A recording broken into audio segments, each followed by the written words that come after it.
You're now tuned into the Fully Booked podcast with Mace, French, and Pox. Enjoy the listen. Where to go? Tell me where to go. Use my inner voice. Tell me where to go. Tell me where to go.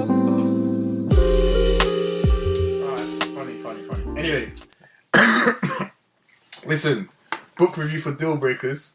So, in the previous episodes for this season, our viewers, our listeners, they would have been in tune and heard fantastic Hayley Quinn, marvelous guest, speak about relationships and kind of the advice she offers. If you're just tuning in for the book review, this is season 6. The book we reviewed was Deal Breakers by Dr. Bethany Marshall. You're here listening to the Fully Booked podcast with myself, Mace. Myself, French. Myself, Andrew. And this is the book review. So who wants to really kick off and kind of start with their opinions on their book? Because I know certain men are opinionated when it comes to reviewing this book. Well, you're very opinionated, so do you want to go first? No, it's not a case where I was opinionated. Don't try and spring this back on me. Man's done the intro and you're trying to spring this back on me. I'll do it first. Say no more. Alright, cool. So I've written up my book review. Then we can. I know you like to jump in and I'm gonna ask questions. Exactly. God gave me a mouth, bridge. Exactly. So alright, I'm gonna read mine. Then we'll take it from there. Mm-hmm. So if I'm right and you're all wrong is your approach to life, then this is the book for you. Congratulations. What? No, I'm thinking about. Are you thinking from the perspective of a woman? What do you mean? Yeah. Yeah. Yeah. Okay. Definitely. Yeah. Definitely. Alright, the introduction provides a taste of what to come. Within the first few paragraphs, a common theme has taken shape, one of which men are deemed the negative to the positive in the set out of scenarios to come. The oblivious limitation is the skewed perspective of the author being a woman. Although accomplished in her field, a counterpart in the same field would offer different of many of the analyses. A different woman, or just when you say a counterpart, a woman or a man, does it not matter? I definitely think if it was a man. Mm-hmm. If it was a man, if she was doing it like a co-author, like one perspective from a woman, another perspective from a man, then it would be a completely different book. But although accomplished in her field, a counterpart in the same field would offer as I said, men and women prioritise differently, so our perspectives are bound to differ, but to suggest it is in general one-way traffic is an obvious bias. However, it does go much further in the book to offering a palatable suggestions to which both parties can be satisfied with the outcome. Why do you break down? I don't know. I just sounds why? But why do you feel like? Why do you break down your book reviews like it's a dissertation? Because that's just how I say it out. When I'm writing it, I don't talk the way I write. When I write, I just really, these are the words I'm thinking. I get it out like that. But when I'm talking, obviously, it's not that. I don't know why. I think it may be. I don't know. I can't say why. Palatable. Palatable with that. That's good.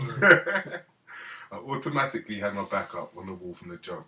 I disagreed with a lot of the points made, kept an open mind whilst reading, yet still couldn't comprehend some of the issues presented. There are several examples of simple breakdowns or lack of communication of both parties, but the man in the examples are demonised and then all have similar family backgrounds of neglect or the opposite extreme. As the book gets on further, I found every example and type of man presented very predictable. I found every example and type of man presented very predictable or so to extreme it was hard to take it serious. The common thread of the book is easy to grasp from a male perspective. There are few cover-your-face moments at what women go through with some men, but the bigger reveal was the expectations for change by accepting what is displayed, i.e. like the behaviour and actions of the men. For example, is described the scriptwriter, who we discussed yesterday, who, as the label suggests, has a script written for women when in a relationship. They use tactics and scripts such as "you're never there for me" by playing the victim, saying "you prefer others to me" or "I'm last on your list." The author's directive is like a spokesperson for women who need assurance they are right in their perspective, that men need to come around to their way of thinking. from which lies a problem, as their perspective tends to be about the man needing to change to fit their narrative at the pace and position of life in life. Do you reckon? Sorry, I'm going to cut you there. Yeah. Do you reckon the reason Dr. Bethany Marshall has written the book in the way you've so far described in your book review is almost to give women who feel somewhat belittled, somewhat downtrodden, almost to give them a sense of confidence and yes, I'm a woman and this is my value. Because I don't know if a lot of her patients she's dealt with feel like that and have low self-esteem. That's what I was looking for, the phrase. And that's why she writes it in such a way whereby, as you've described so far, it's almost like women, like we are against men. Yeah, that's how it comes across. That's how it comes across. I'll continue. However, the audience it's intended for would enjoy and relate it to scenarios presented throughout. Was my closing statement on that bit. The concept of the book, as the title suggests, is about deal breakers. However, it's flawed instantly from the intro, where it suggested that the man needs to make changes she needs. There's nothing ambiguous about the language. It's an easy read throughout, but not convincing enough for me, a male, to rethink my perspective. There was no agenda beforehand, and I have a curious and interested willingness to learn. Even so, the book doesn't provide a balanced enough review of many of the scenarios, enabling a teaching point for the woman's partner. For example, the suggestion for them to work through it is for him to demonstrate a willingness to understand each misunderstanding from your point of view, even if he disagrees. And calls for professional help before he doesn't want to lose. And calls for professional help because he doesn't want to lose you. Many others are set up in a similar format. The problem is this: he should do that. The accuracy of the information again is skewed, as the author tends to speak from her own or patients, which seem to be mainly women, point of view, which only adds to the fire and creates a convincing narrative to the intended reader. They are justified. The concluding summary is mostly what a man should do and what they should never do. Convince me the book is 100% not for me, and is not a tool for men to use to help a relationship, more of a do everything she wants and be happy. And basically do everything she wants and be happy about it. I think the book will accomplish what it's intended to do, which is for women to feel empowered and convince them enough that they are right to call their relationship off if deemed necessary by them, which is great. However, in comparison to a previous book read in a similar field, the latter is more collaborative and neutral based, and I'm referring to Attached. The former, you mean? Former, sorry. All aspects were covered with intent of non-judgment. Even so, if you find yourself in a relationship with characters described, the book does offer suggestions to help or even start a dialogue where things can be improved. There are good examples of how to work on the potential breakup scenarios, with what to expect from the intervention and when to walk away if not up to satisfaction. The limitation of these scenarios come from the specificity. I hate using that word. That's why you write it down. Shut up. Of individual characters. The different labels placed on the characteristics given don't typically fall into each individual man. There may be some similarities or even from all of them. Even so, putting your partner in a box and expecting change isn't helpful either. Tell me, who would you recommend this book to? I know it's 100% not to you.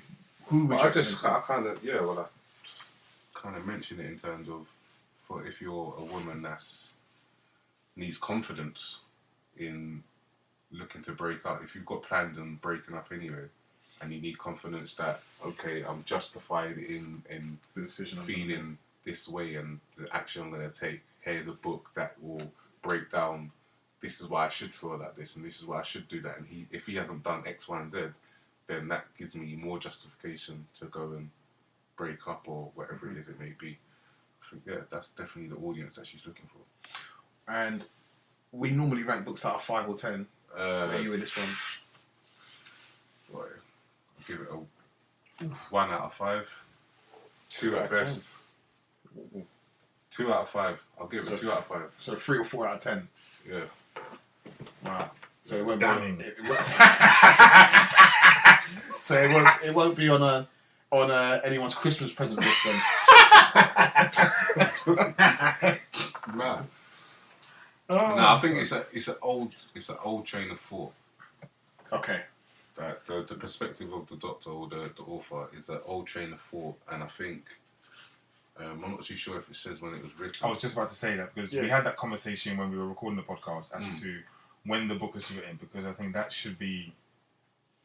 I just think it's a relatively recent book. It's only 10 years old. 10 to 12 years old, which is... So I guess it's perspective. Yeah. Do you want to mention anything about the actual cover of the book? I know we have done in previous episodes, but it's interesting. Do you know why I didn't? Yeah. Go on. Because I've got this version of the book on my iPad. So the version on the iPad is different. So that's why I didn't even bother, even though I know that is the cover. So if you want to touch on it, I will do when it comes to my book review. But P, I'm going to come to you next, and the reason I say that is because I have a feeling my view might mirror French's, and I have a feeling your perspective, based on the fact you read the book a couple of times, which makes me feel like you embraced it slightly, and you might have a slightly different perspective on the book. It's funny because actually, obviously, before I start mine, What's funny? Didn't see that coming. I think my review itself obviously might be a little bit interesting in that it might not necessarily match your thoughts, but obviously the questions that you may ask. We're all individuals. We all have of course. But the questions you may ask after. well, you now know what women want. No. Anyway, Hey, no, Mr. Gibson. No. Let me get to my review. Hey, you punk. Hey, hunk. Okay, let me begin my book review, and then from there we can answer after. But however, obviously, like French, obviously I wrote mine down as well. For its purpose, I'm going to give the book, I'm going to say probably a kind 2.5 out of 5. In that So you give it 5 out of 10, essentially. That's how my brain's out of 10, but... Yeah, cool, no worries, that's fine. But I'm going to give it, a kind 2.5 out of 10. 2.5 out of 5, in that within the book, I thought there were some good points raised, but by and large, these were oversaturated, or the underlying theme was negative towards men. Not that the type of men she suggested don't exist, but it didn't cover the true range of men out there. Instead, by and large, covering a range of men who may have had issues. Men who I suggested were, in most cases, the lowest common denominators. Between us, we didn't know men like this, which shows the range itself wasn't covered. An example being, men who were comfortable within themselves without having the label suggested, but had deal breakers. Or, what I would have liked to have seen a little bit more of was success stories, couples who had deal breakers who were able to work through them. My points to take away from the book were, it helped me understand and see different perspectives in a relationship, in that men at times can lack the consistency in developing a relationship. So obviously the conversations we had before were when I said, you know what, I think I understand obviously women a little bit more, in that obviously they'll like to develop, dare I say, the bond between obviously the guy and the girl, whereas sometimes once we've actually got the girl, not to say we're not focused on them, but we're kind of thinking about other things as to maybe our careers and other bits and pieces we've got going on in our lives. But again, also we had conversations as to our lives consist more than just the person we're with. But you've got women who feel like that, who are career-minded as well. Oh, no, I don't deny that. But I'm saying what I took from, things I didn't really kind of pick up on before, as to a female actually wanting to develop a stronger bond with the male or the person she's actually with. Whereas maybe before, I've definitely been in situations where I was supposed to see someone. I think if I'm really embarrassed about saying this, because this is quite... Actually, I won't say exactly, but... Say it. No. There's no one listening. No. No. This is my fault, actually. I was seeing someone, and it was her birthday. I didn't probably realise how important it was for me actually to be there. Yeah. And instead of me being a bit more aware of my situation, it was like, I've got something to do in relation to football, this, and the third. And what I should have done was made the sacrifice and forget this, that, and the third.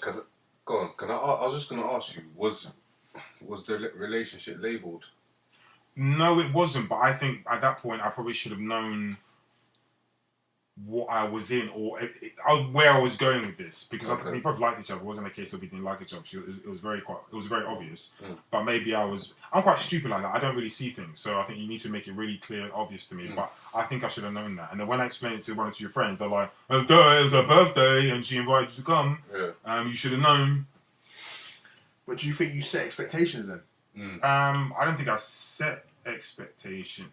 No, if I'm honest, I looked for an easy way out not to go. I didn't really want to go. Yeah. Because She's I had in to. the right to. Yeah, no, because it was really far, so I didn't really want to go. I wasn't driving at the time, so so that was the reason why I didn't want to go. What reason did you give her? I was You're the type of person that just wouldn't message. No, at the time, no, I did. I called. She let me have it.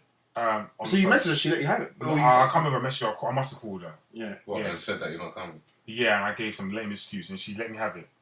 You never shared this with us. Yeah, I know. But she let me. I must have mentioned. How long ago was this? This is many years ago. No, you have mentioned it before. I have. Yeah, she let me have briefly. it. Yeah, very briefly. Let me have it to the point I was like, "Whoa, what's wrong with this girl?" Okay. And then it took me later to Anxious. then I explained it to someone after. I'm like, "You fool! She wanted you to come to a birthday party. She was really into you. And you just didn't. You weren't really receptive to it." Whereas we had like great conversation in terms of me and her just getting closer and stuff like that. But then obviously, So after that, did it fade away? No, I had to really make an effort to Yeah. get back to a certain point. But then once we did, about a week or two later, she was like, "I don't think it's going to work anymore." Blah blah blah, so on and so forth. What was her reason for that? She said the nonsense, probably not nonsense, but said that I think we should be friends rather than like together as such. And then that was it really. We remained in contact for maybe a little bit longer, and then kind of petered out really. So her deal breaker might have been the fact that you didn't think it was as important. You didn't think something which was really vital for her was that important. Essentially, that might have been a deal breaker. Yeah, but it's funny. And it might have shown her a level of commitment in terms of, okay, so what's important to me, he doesn't take serious. Very true, but I think my reason for not going, it was a case of, sometimes you have those Friday evenings where you might have arranged something and you just, now, I don't want to go. Yeah, and on the day that is where I was, and I found a lame excuse not to go. I didn't go when really I should have went, because it's not like I didn't want to be with a girl, I did want to be with a girl. But you felt obligated to go. Yeah, and I didn't realise it, I didn't think it was that serious for me to be at her party. I thought it was a case of, I'm inviting them because we're seeing each other, it's not a big deal, but when she let me have it on the phone, then obviously I realised, I didn't realise, it took me a long time to realise I was making a mistake, and then from there, what is. Do you think it's a mistake still? I did for a long time actually, in that we were really, really cool. Really cool. Alright, do you want to get back to your review? Yeah, so I was almost finished, so... Yeah, no, that's cool. And then obviously quotes from the book, things which I thought were good in the book, but probably left maybe to a later stage. A relationship is like a garden. It either grows or withers, and if it's not tended to, it doesn't thrive. And the last one, draw a line in the sand. Loss can be negotiated and reputation can be repaired, but life can be relived. But life can never be relived, sorry. So make sure that you are living it with the right person, which is very important. I think sometimes you can get yourself drawn in situations where you're overcompensating in a situation where really the person's probably, the person's been very clear as to maybe their intentions for you. Did you like the book? No, not really. No, it's not something. So you wouldn't use it as gospel? No chance. That's not going to happen. Yeah. I mean, although I did say it changed my perspective, which is the good thing I've taken from the book. It changed my perspective, but it's not something I'll definitely revisit.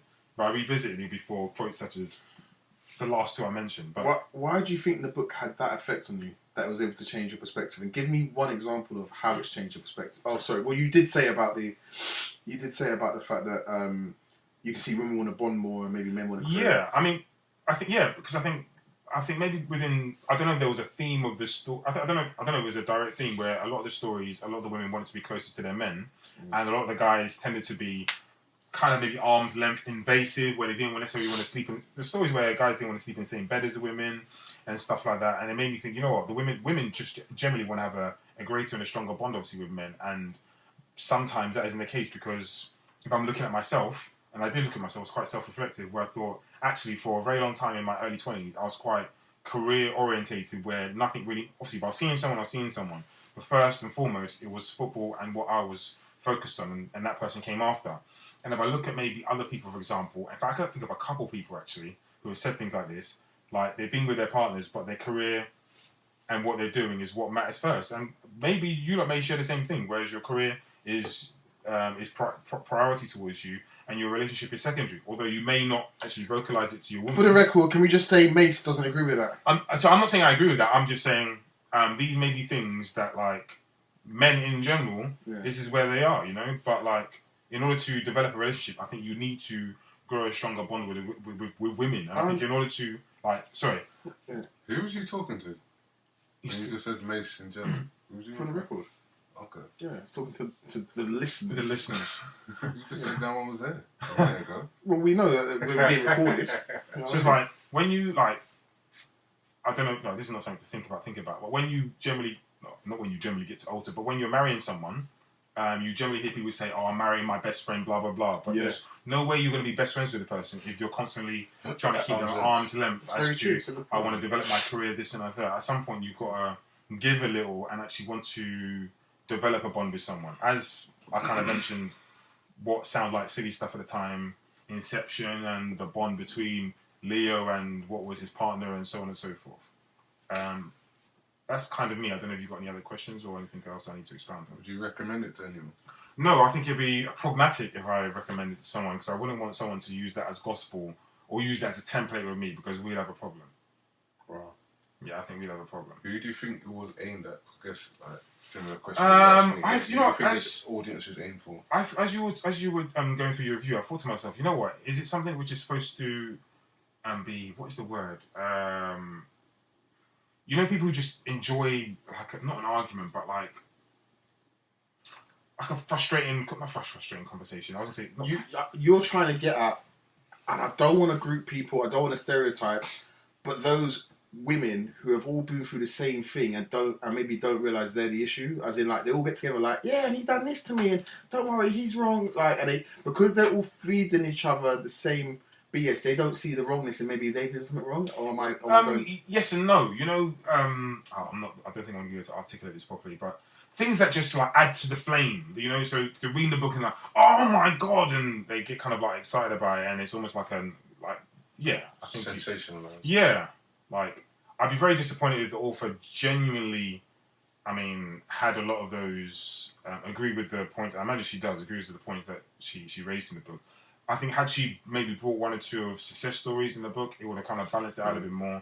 And again, as you mentioned, it would be interesting to have a male perspective on there as well. It's very interesting, obviously, that our guest mentioned... it's funny, because, like, actually, I thought about it with our guest obviously saying she manages or deals with both male and females. Yeah. She said the same thing as well, but, like, it was very damning towards... She was damning towards the cover, everything. And rightly so, because initially... No, it's just very, very apt. I didn't even pick up on that until... I didn't. Until she that's the first thing. She was like, what the hell? Like, well, I'll get to my... after I got to mine, but yeah. Yeah, so I'm done, yeah. Yeah, because as I said, I didn't mention the front cover. Because of... I had it on the iPad. Yeah, so I actually bought the book, hard copy. Yeah. No digs. no digs. Sound like a regret.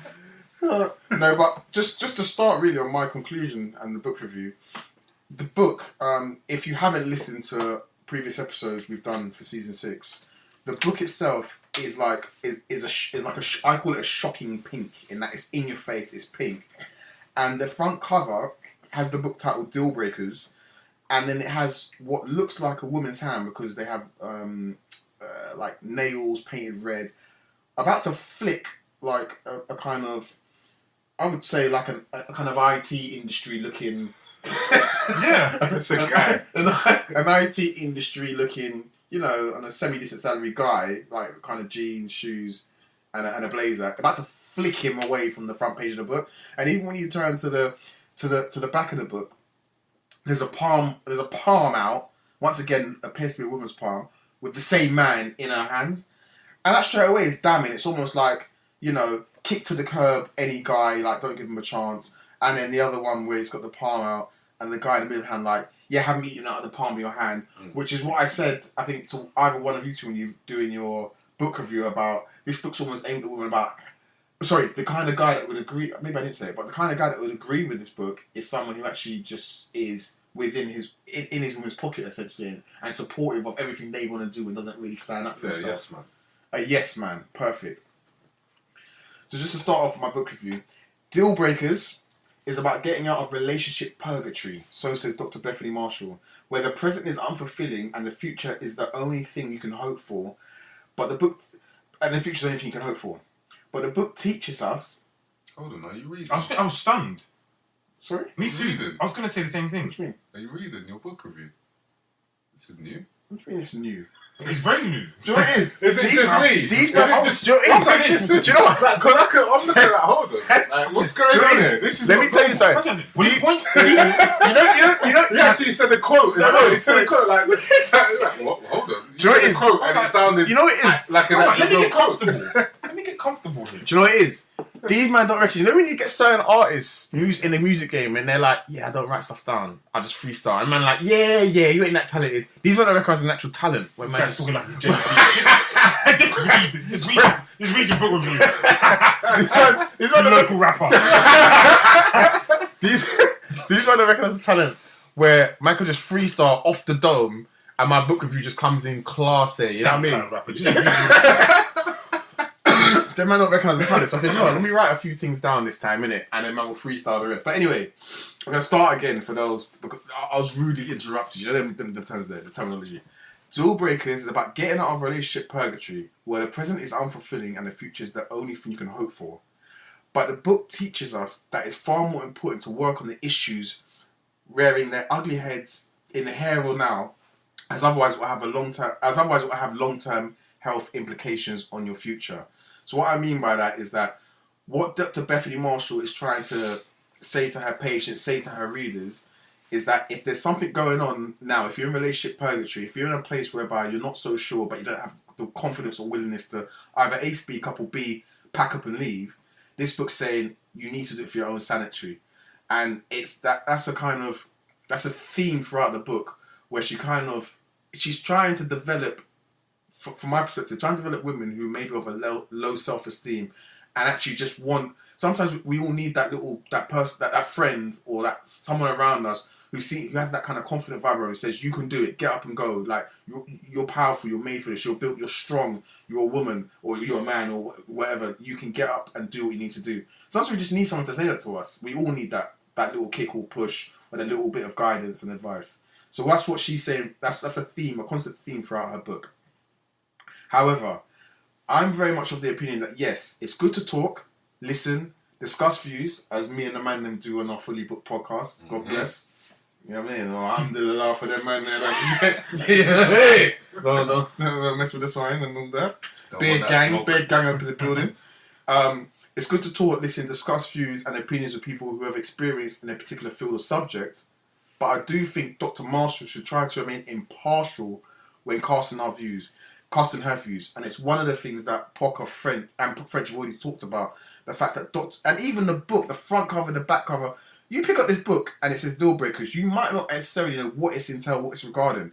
Then you see the images that are on this book, and straight away it's on a position like, yeah, like we rule the world, we're women, all men are dirt, all men, like we can't trust men, let's just get rid of all of them. No, like it's like it doesn't matter what the issue is. It doesn't matter that every person's different and actually this book might not fit all. This book does fit all. We're getting rid of men. And that's one of the things that I didn't like about, the front cover at start, and then also throughout the book, the theme, it categorizes men into 5 different categories as if all men are the same. And one of the things that Hayley Quinn, who was our special guest throughout this season, picked up was the fact that every single individual person is different, man and woman, and different scenarios affect different people in different way, and it's not always one size fits all. So, I would hate to think my girlfriend split up with me because a random woman, that's you, Dr. Bethany Marshall, talking to you, love. who she's known for 5 minutes, has told her that I'm no good for her. And I think on page 1, when we was going over in season 6, episode 1, on page 1, one of the things Dr. Bethany Marshall says is that within a couple of minutes of meeting her patients, she knows whether or not the man that woman's with is good for her, or whether she needs to kick him to the curb. That's ridiculous. Someone's been in a relationship for 5-10 years, with children, with a marriage, with a house, with obligation, and you're saying within a couple of minutes that person can't change, get rid of them. That is obscene in my opinion. Furthermore, I would hope my girlfriend could formulate her own opinion rather than taking a person's advice who she's barely met. And I think that's important in all walks of life. Yes, it's good to have friends that listen, to talk to bounce ideas off. But even though, as close as me and Amanda are in the studio, I'm my own person. You guys can tell me whatever you want to tell me about a relationship I'm in, about a business decision I'm trying to make, about situations I've got going on in my life. At the end of the day, I'm my own person, should be able to make my decision. I can take on your advice, I can take on your experience, what you've been through. But if I don't make my own decision, who the hell am I? Do you know what I mean? Who the hell am I if I don't have my own thought process and think, you know what? I've known myself for 34 years. I know what's good for me. And I'm sure you guys must feel the same about it. Yeah, definitely. Do you get what I'm saying? What I would say about deal breakers is, throughout the book, and I think you've touched on it a lot, P, Dr. Bethany Marshall, she gives various scenarios and then she lists out reasons why you might give him another chance or reasons why you should keep him to the curb.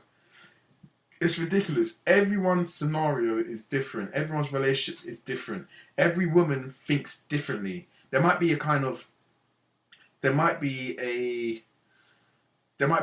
how can I put it? There might be a general kind of viewpoint, but within that viewpoint, there's going to be different perspectives, if that makes sense. And I think Dr. Bethany Marshall, really, what she needs in this book is to give alternative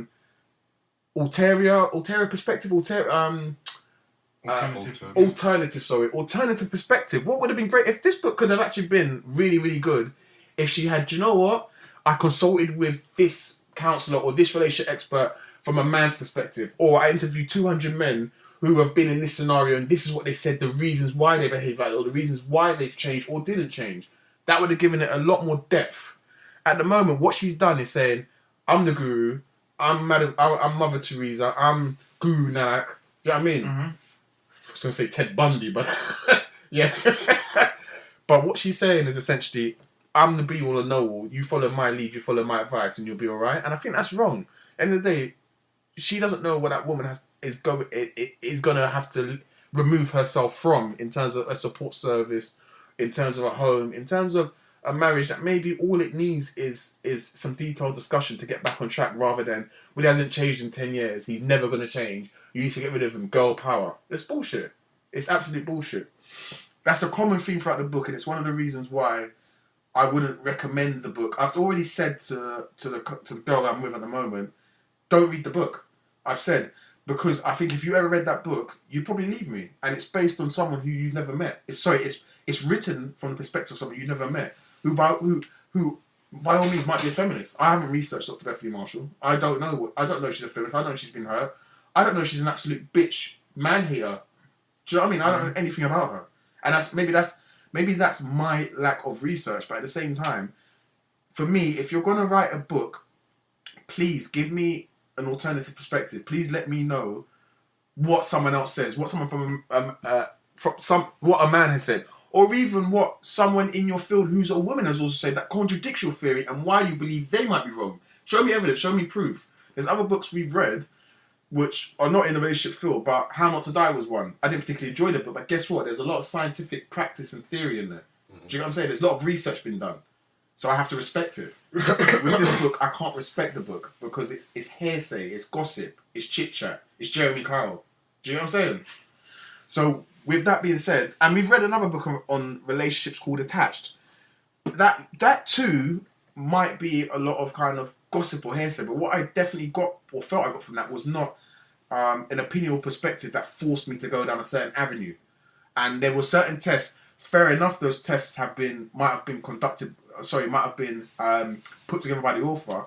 But there's certain tests on there, and that almost gave the sense of this book is a neutral book. It's a book that's neutral. Flexibility and stuff. Yeah, there's flexibility. Fair enough, they give us only 3 categories or 4 categories to fall into. But what they're saying is, take this test, you answer it the way you want, honestly, and this is the category you're now putting yourself into. We've given you the 3 categories, which may not be enough, but guess what? We've given you 3 categories, but you're the one taking the test. So the fact you fall into those categories, you're making that decision. Yeah? So on an individual basis. On an individual basis. Thanks for summarising. Out of 10 or out of 5, what I would give the book is 1.5. 1.5 out of 5. That's a 3 out of 10, and that's generous. As I said, I wouldn't recommend it to my girlfriend. I do feel it's been written. I'm of the opinion it's been written by a feminist who's someone who might be a man hater, someone who actually, if she does have a husband or a partner, might be that person eats out the palm of her hand, licks her ass. I would not be surprised in a relationship where she's the go-getter and that man is the one who kind of looks after house and home. What she says goes. Not to be horrible, Dr. Bethany Marshall. We'd love to have your opinion. If you're listening to this, please tune in. Drop us a line. We'll love to have the discussion. But I can only go by what you've put out as deal breakers, like the Bible of relationships, and I'm not buying it. So I'll give you a 1.5 out of 5, Miss Marshall. And I would not recommend for people to read this book. I would go to Attached first, which I really enjoyed, and I think gave a more neutralist perspective. What I would say, I'm not going to be that horrible, that biased, that much of a see you next Tuesday. I will tell you there are some things I did learn from the book, and I'll give you a quick listing. So, deal breakers is the title. First point. I want to know, what is a deal breaker? What entails a deal breaker?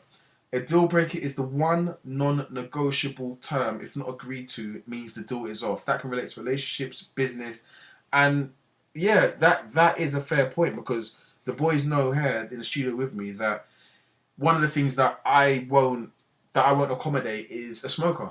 So immediately, if I meet someone they're smoking, I'll leave the option or opinion out. So I'll give them the option. I'll say, look, when I think about my future long term, I don't sit with someone that smokes. I'm against it. There's people in my family who have smoked and it's damaged them health wise, and it's just not something I want to be a part of. And I don't want that to be a cause or a reason as to why someone's life's cut short that I'm very close to. I just wouldn't be able to fathom that. I would just be like, why would you do that to your body? Each to their own, as I say, but it's not something that I want to. It's not something I want. I don't want it for someone that's in my life and very close to me, who's someone who I might want to start a family with, raise a household with. So I basically say that's a deal breaker for me. If I meet you, we start speaking, you tell me you smoke, it's not for me. It's the choice is yours. Do you want to stop? You can. If I'm not saying you're gonna live happily ever after and work out, but you give, like, in my head, that's a tip. Like, okay, I can move forward. Point 2, 5 things learned from the book. Deal breakers are emotional, so are easy to miss. So what Dr. Bethany Marshall was saying in the book essentially is that because you've been in a long-term relationship, say 2, 3, 4, 5 years, because you might have dependencies on your husband, because maybe there's kids involved, because there's a mortgage to pay, because there's family ties, because of a lot of things, you might overlook an issue that that you would normally see as a deal breaker, something which says, you know what, alarm bells are ringing, I can't do this unless he changes. And I kind of agree with her at that point, in that when you get emotional in a relationship, it's very hard to see there's a term, something through the clouds, fog or something. Yeah, I know what you mean. There's a term where you can't see this. Yeah, it's very hard to see clearly, basically. Head in the clouds. Yeah, you're head in the clouds, you can't see clearly, and what might have been a deal breaker previously is no longer a deal breaker, or you're somewhat misconstrued or misunderstood, because not misunderstood, but you're somewhat like, okay, I can let that slide because of the importance of everything around your relationship, whether it's financial, whether it's social, whether it's kids, marriage, all the. So do you mind if I chime in very quickly? Yeah. Just because you mentioned something, I actually noted this point down and I kind of skipped over it. So the business deal breaker, because I think business and a relationship are two different things. So with business, with business is a case of, this is about, in short, about making money. So you kind of remove any emotion. Whereas a relationship, there is a lot of emotion involved. I think you need to take that in account in order to whether it's got to be compromised. Yeah, it's got to be compromised. So I find it very difficult to have the two kind of like very, very close together. Okay, from my point of view and how I think, you're spot on when you say, let's say a business which is for profit, so not a not-for-profit or a charity organisation. The end goal, how can I make money from this? Yeah. In a relationship, or before getting into a relationship, you surely have values or morals which can't be compromised. You're like, do you know what? This goes against everything I believe in.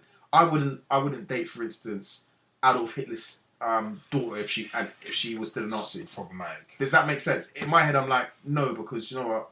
Blacks, for me, history, being of Afro-Caribbean descent, being black, I don't want to be with someone who actually might think that it's coming to the earth. It doesn't register with me. Great example. Right? And what you made me think was of like when. Yeah, I'm gonna say Caribbeans primarily. When they came to the UK, I think there was the I want to say anomaly, and you might be using the wrong word, where you might have found someone of the Caribbean descent dating someone who was of English descent, which was very rare. But they decided to stay together because the love was really, really strong, and decided away from. Like, so I don't know if I'm going. No, you're not. And so because away from like issues outside of that relationship, like that can't dictate like how we feel. Or if you want to delve a little bit deeper, maybe it was, you know, when you get a new toy or something's new to you, and it's like the whole, wow, he's black. Like, I haven't seen this before, and then for the black man, it's like, yo, baby, give me something to rest my head now. No, I'm not saying that's the good. That's a stereotype. Yeah. So yes, I'm not saying that. I'm kidding, but I get what you're saying. I see what you're saying. Because like, I know you're going to finish momentarily because I didn't even mention this when we were recording the podcast. I was looking through my notes and I thought, I wrote a note saying I would never do that, and I did that 3-4 weeks ago. You have to now tell us an example, said, bro. Whoa. Yeah, you have to tell us. And I said, whoa. Tell us. And I won't say, but I'm saying it made me think. Actually, there needs to be a bit of flexibility here. In that, I was talking about a previous. Mind you, I think the person did so first, I believe, but the person was talking about a previous situation they were in, and I did the same thing as well. And it made me. And my thing, on first dates, I'm not here to talk about your situation before. I want to smile, I want to laugh, I want to get to know you, and from there we'll see where things go. Easy and genuine. And again, obviously, when I went through the book and went through the notes of myself, actually, I did a lot of talking on that, and that is something that I should never. What was it? So what? Talking about previous relationships. Previous stuff, and I thought I probably spoke a bit too much. Yeah, but is that a deal breaker for you? In the book, it was down as a deal breaker. That's what I'm thinking, and I commented heavily on it. But that again, that depends on the individual. But that's what I'm kind of talking about. There was a lack of flexibility in the book, and that's kind of where I was getting. Because I was going to ask you, did the woman or whoever it was you was talking to bring it up first? The geezer. They did. You this took guy's it. a fool. This guy's a fool. Pedro from south of Barcelona. Juan. For the record, as I said, for the record, this wasn't an hombre. It wasn't a Juan.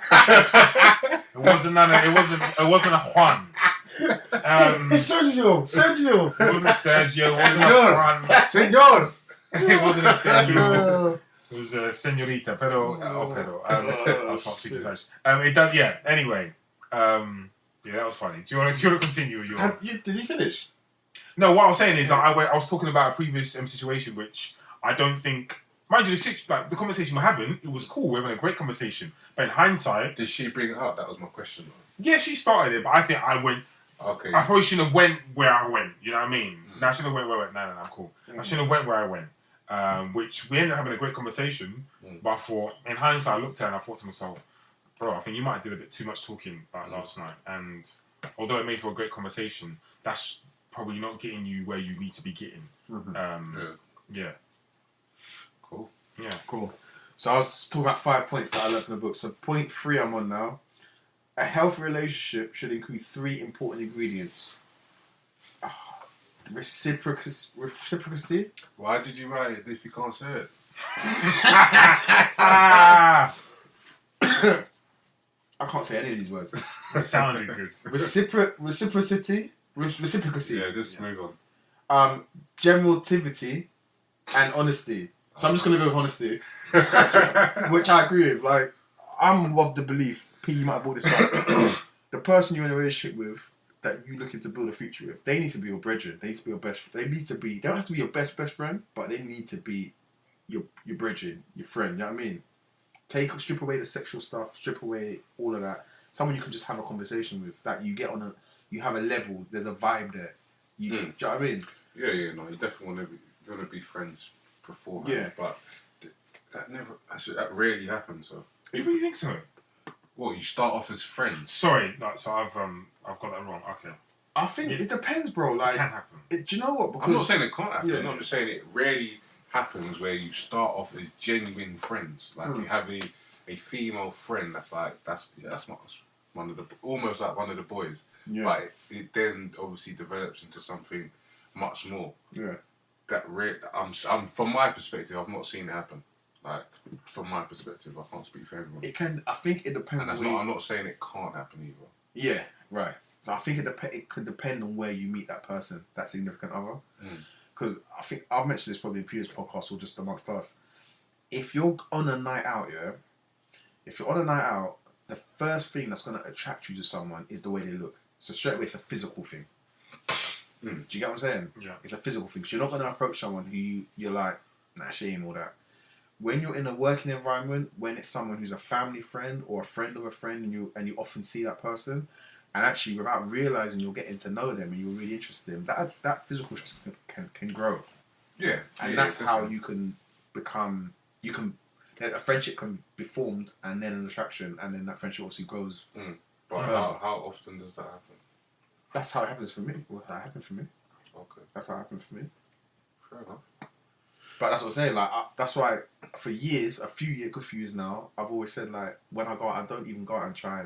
I'm not really about that life in terms of going out. If I'm out on a night out with my boys, whether it's a birthday, whether it's a reason, if it's a case where I'm out and a man's just looking to beat, not now obviously, but if it was, then yeah, man will approach something and try to chat it and like say like man's on a vacation for a week and I'm like, okay, second day, man's met something. Let me work on this. Yeah. And then you might be one of those few who actually you've approached on a physical level. Maybe she makes you wait or whatever, and actually you realize, right, you got a vibe starts to develop, and then it works. Yeah, of course. But I think even then, like I'm talking about really building a friendship, like really, like that takes a lot of time. Yeah. It takes a lot of time. That's what I'm saying. It's not an overnight. But that's my point, though. It's rare for that to happen where you get couples that they were friends for years beforehand, then they became a couple. Yeah. And that's not to say, like in your situation where you're not friends first or have a mutual, not a platonic friendship, but just where it's just like we're talking, you're learning about each other's interests, and it then becomes romantic. But I think in a relationship, you're always growing together, so like you're always finding out new stuff. When I say find out stuff, you probably know all the kind of the factual stuff, but but the friendship can continuously grow. Like obviously, when I started dating my current girlfriend, I don't know, like the friendship was at a decent level, but we weren't like best buds or whatever. Even now we're not best buds, but like honest to God, we can sit here and play cards for an hour, and like because we like just stuff like it's as simple as it's stuff that I might do with you on an airplane. Do you know what I'm saying? Like play cards for an hour or whatever, or just chill in silence, and it's cool because it's cool. No one's like I don't feel that. Yeah, that's I think once you're at a level in a relationship where you can do those things, that's norm. That's the norm. Well, it has to be the norm. Can't chat all day every day. Yeah, exactly. No, you can't. Man, I chat. So what was on point 4? The most difficult men fall into 5 personality types. So this is point 4 of 5 things I learned from the book, and we went through this in the season. The script writer, the man in charge, the man without fault, the invisible man, and a little boy who poses as a man. That's shocking, bro. Do you know what? Sorry, fair enough. You thought it was shocking. I agree, because how can you categorize men into 5 different types? Boom, bam, bing. But like, if you were to fall into one of these types, we might have been over it in previous episodes, but for the book review, start with UP. What would you say? Either A, you categorize yourself in, or B, a female would categorize you in. That's a difficult one. And in French, maybe I'll let you say what you would categorize P in, based on what you know about him. Alright, cool. I don't think I can answer that straight away because I'm not too sure. I don't think I'm not even gonna lie. It's a good question.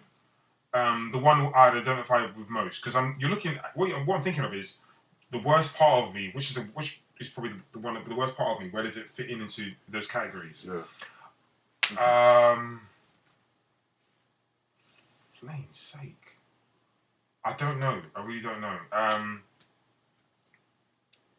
I don't. I would say for P, and I wouldn't even put you into. To be honest, I wouldn't actually put you in any of them. But for the sake of the question, I would say the man in charge. Okay. As that's as even then that's a stretch. From a woman's perspective, I wouldn't. Actually, do you know what? That's a good point. Yeah, that's a very Yeah, good that's point. a good point. That's a good point. But it's a bit of I a see what you stretch. said there because I like to be in control of my destiny, but I don't know. But if this is what I mean. It's a stretch. I'm just trying to put like just from me knowing you. But Yeah. again, that was a good point in terms of from a woman's perspective. I would then say.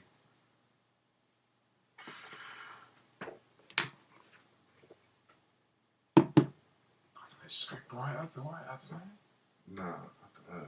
I can't remember the little boy who poses as a man. I can't remember that one. That's like So a the mum's- little boy who poses as a man will not fully reciprocate or take complete responsibility for himself because it finds it easier to remain childlike and needy. No, I wouldn't have said that.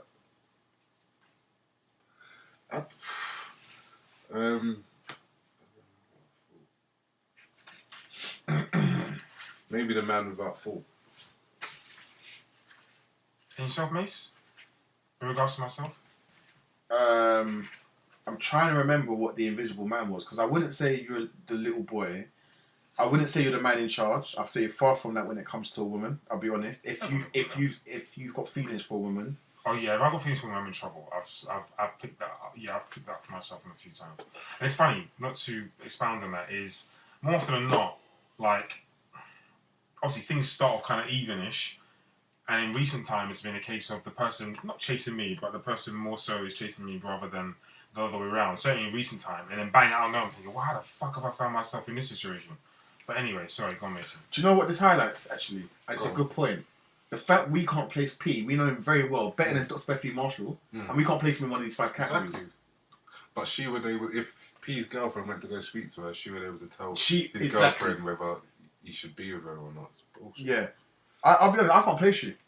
I've literally just. No, but if you had to choose one, because I personally wouldn't pick any of them for P, but just for the sake of answering the question. Maybe the man without fault, but I don't know how you are with females, bro. I don't like. Yeah. I've accepted fault. Like, you know, that's my fault.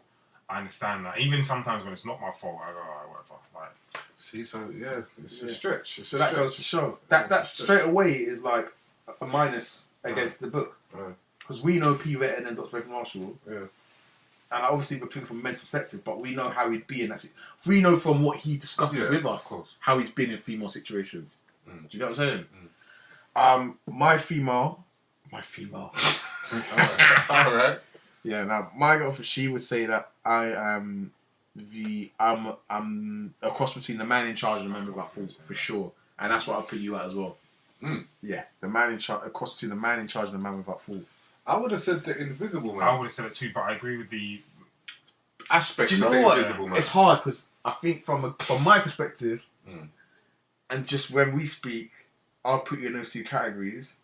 Not in a bad way, but just like the man in charge. Yeah, that's pretty obvious. Like that's definitely Yeah, I obvious think so, from yeah. a woman, like towards a woman.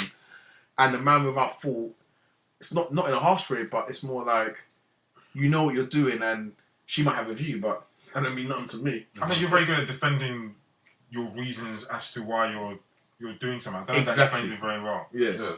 So even yesterday, but even when we were doing the podcast, you explained a scenario to which we've debated before, but he explained it so well, and I thought to myself, No, but this Hayley geezer- agreed with him. Yeah, I That's know. what I'm thinking That's of. exactly what I Hayley was thinking. agreed with you. I looked at him and I thought, She actually agreed with you. I looked at him for this geezer. This is one of this way out something which I was fully prepared to debate with him, or we've debated about before. Yeah. It was mad. But when Hayley said, "Yeah, that's reasonable," or something like that, she said, I was Yeah. like, "Yo." That's what I was like, yeah. That's my duck. All right, cool. Point 5 that I learned from the book: healthy relationships are flexible relationships, and I actually agree with that.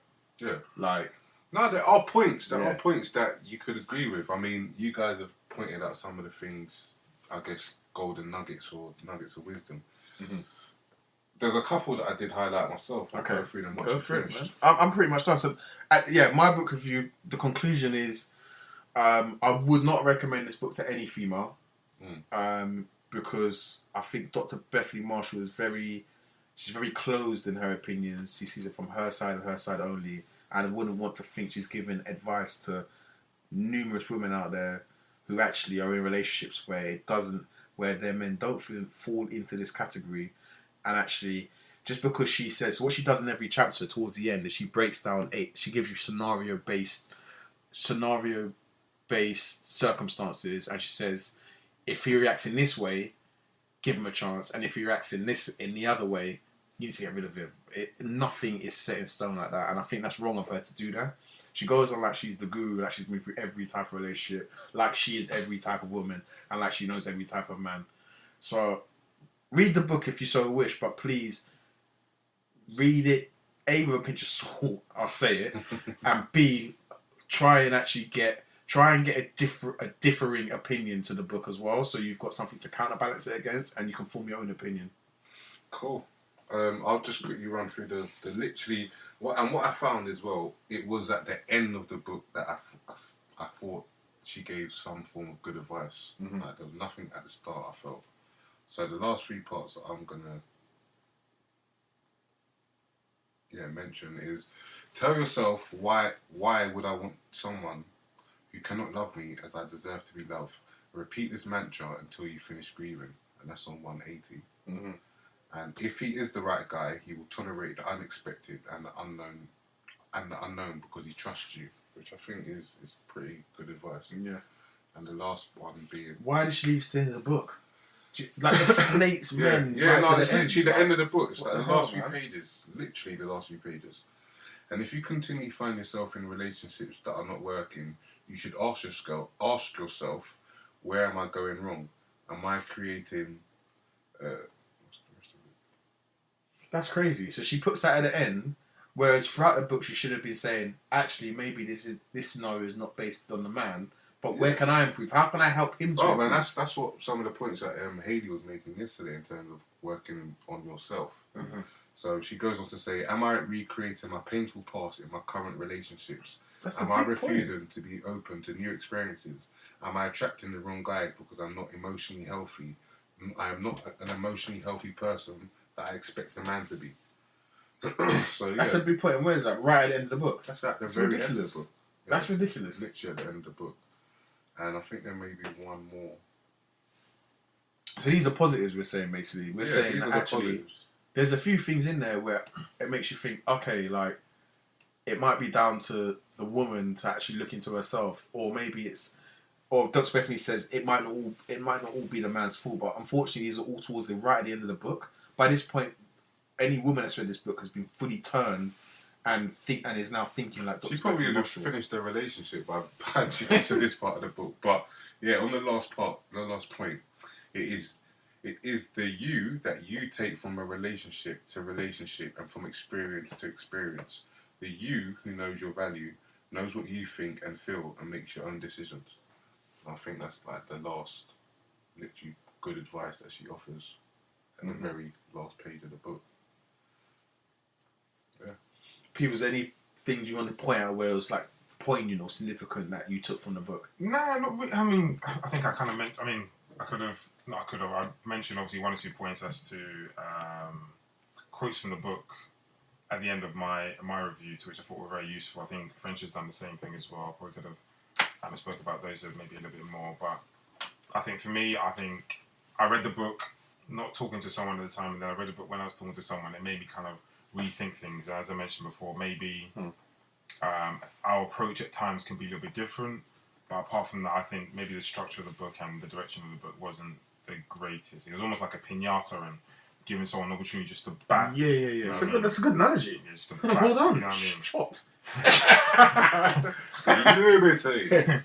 Just to bat guys with. But, Cool. Yeah, man. At Yeah. full_e_booked on the Instagram. Thank you for listening. We're on SoundCloud, we're on the cast, we're on iTunes. All of our episodes, although visuals are not currently out, they're on YouTube, so you can listen to it on YouTube as well. Reviews on iTunes, reviews on what else can they review? I think that's just iTunes that they can review on at the moment. Yeah. Repost, retag. I'm not fully in line with just drop social. us a DM. Something. I mean, like with this book in particular, you may have like a particular opinion as to some of the things that Hayley said or something that we said. And again, obviously, we'll be happy to have a conversation with you. So by all means, do so. Cool. At full_e_booked. Ow. it's a connection. Tell me where to go. Tell me where to go.